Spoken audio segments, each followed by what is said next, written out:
सृष्टि बचपन से ही दिखने में सुंदर नहीं थी, लेकिन अमीर बाप की बेटी सृष्टि पर उसकी माँ जान छिड़कती। मेरी बेटी कितनी प्यारी है, भगवान सबको सृष्टि जैसी बेटी दे। सृष्टि धीरे धीरे बड़ी होती है। एक दिन सृष्टि की सहेली कहती है, तू दिखने में कितनी अजीब सी है, लेकिन मैं जानती हूँ हम सब में सबसे अच्छी शादी तो तेरी ही होगी। तेरे पापा अमीर जो हैं।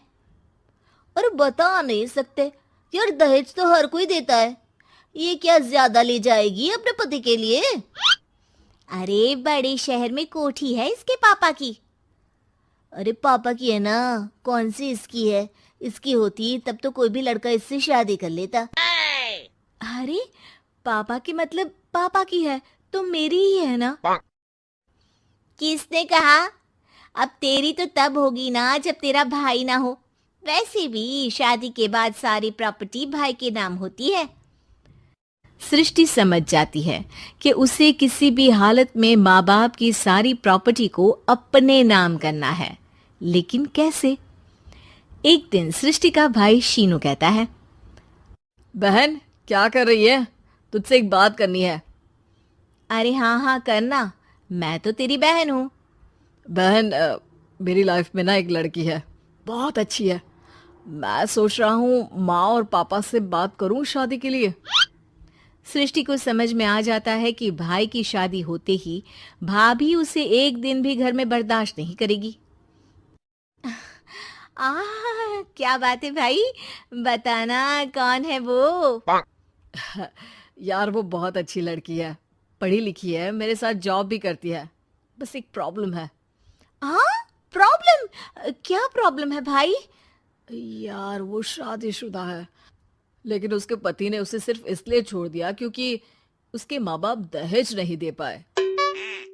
सृष्टि ये सुनकर न जाने क्यों खुश हो जाती है। अरे भाई तो क्या हुआ, लड़की तुझे तो पसंद है ना? शीनू को लगता है कि बहन उसे समझ रही है। वो इस बात से अनजान होता है कि उसकी बहन की मंशा पूरा घर हड़पने की है। सृष्टि अपनी माँ से कहती है, मम्मी मुझे तो बहुत चिंता है, पता है शीनू क्या कर रहा है? अरे क्या कर रहा है, वो तो काम पर जाता है और वापस घर आता है। नहीं ना माँ, वो यही तो नहीं कर रहा, बाकी सब कर रहा है। आपको पता है उससे प्यार है, और वो भी एक शादीशुदा लड़की से। हैं? ये क्या हो गया? मैं सोसाइटी में क्या मुंह दिखाऊंगी? अरे तेरे पापा तो यही कहेंगे कि मैंने ही उसे बिगाड़ दिया है। माँ देखो, मेरी बात मानो, पापा पर भी विश्वास करने की जरूरत नहीं है। अब आप ही बताओ, पापा इतनी देर घर के बाहर रहते हैं क्यों, बोलो? अरे बेटा वो तो नौकरी करते हैं ना। तू बहुत भोली है माँ। पापा का ऑफिस तो 7 बजे खत्म हो जाता है, लेकिन देखो कितनी देर से आते हैं। अरे नहीं नहीं बेटा, ऐसी कोई बात नहीं है। सृष्टि माँ को एक औरत से बात करते पिता की फोटो दिखाती है। देखो माँ कैसे हैं पापा, मैं ना कहती थी कि पापा सही नहीं है। मैं तेरे पापा से बात करूंगी, दे फोटो मुझे। ओ माँ, वो तो डिलीट हो गई। लेकिन चल, तूने तो देख लिया ना, पापा से बाद में बात कर लेना। और हाँ, मेरा नाम बिल्कुल मत लेना। हाँ माँ। अब क्या था, सृष्टि के माँ और पिता के बीच झगड़ा होना शुरू हो जाता है। सृष्टि के मन में क्या चल रहा था कोई नहीं जानता था। एक दिन, माँ सृष्टि के लिए एक लड़का देखा है, वो लोग शाम को उसे देखने आने वाले हैं। और हाँ माँ, एक खुशखबरी, मैं और पापा मिलकर एक नया बिजनेस ट्राई कर रहे हैं। शाम को लड़का आता है, सांवले रंग का। सृष्टि को तो बिल्कुल भी पसंद नहीं आता। लड़की की माँ कहती है, लड़की का चेहरा तो कोई खास नहीं, लेकिन अगर मेरे बेटे को आप लोग सेटल कर दें तो मैं उसकी शादी आपकी बेटी से करवा दूं। सृष्टि को लड़का बिल्कुल पसंद नहीं था। उसे भाई पर गुस्सा आ जाता है। लड़के वालों के जाने के बाद कहती है, माँ देखा शीनू मेरे लिए कैसा लड़का लेकर आया, न दिखाने लायक न सुनने लायक, सेटल भी नहीं, वो भी हम करे। अरे माँ, मैं जानती हूँ ये मेरी शादी किसी भी घर में क्यों करवाना चाहता है। अरे कैसी बात कर रही है बहन? तूने तो देखा ना, लड़के को मैंने ही मना कर दिया तुझसे शादी के लिए। जिसने लड़का बताया था उसने उसकी बहुत तारीफ की थी। बात आई गई हो जाती है, लेकिन सृष्टि का मन शांत नहीं होता। क्या करूँ, कुछ समझ में नहीं आ रहा। मेरी शादी हो गई तो ये लोग पूरी प्रॉपर्टी शीनू के नाम कर देंगे। मेरे हाथ तो कुछ लगेगा ही नहीं। तभी सृष्टि को आइडिया आता है। वो किसी वकील को फोन करती है। जी देखिए, अगर आपके मम्मी पापा का तलाक हो जाता है तो आपके पिता की आधी प्रॉपर्टी आपकी माँ के नाम हो जाएगी।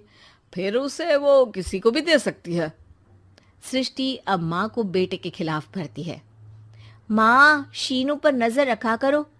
वो जिस लड़की के प्यार में है ना, वो शादीशुदा है। यहाँ आएगी, सारा पैसा, रुपया, जमीन, जायदाद सब हड़प लेगी। पापा का भी हाल तुमसे छुपा नहीं है।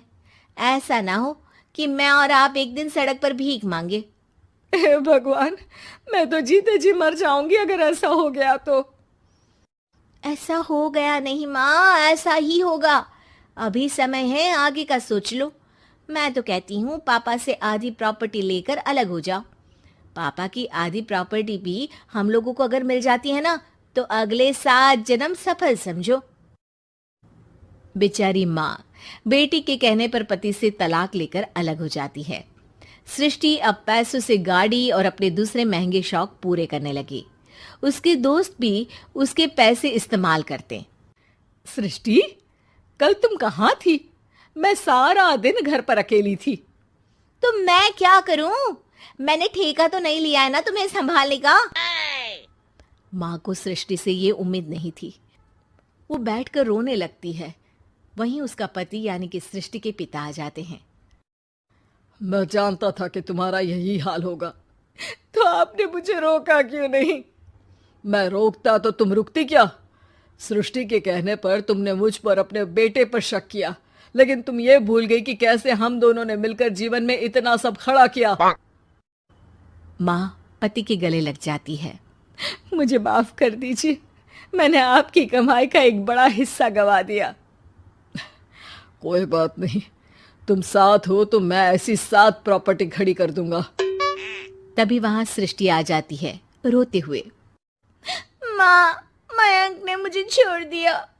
वो बोल रहा था जब तक मेरे पास पैसे थे तब तक ही वो मेरे साथ था। पापा, माँ, मुझे माफ कर दीजिए।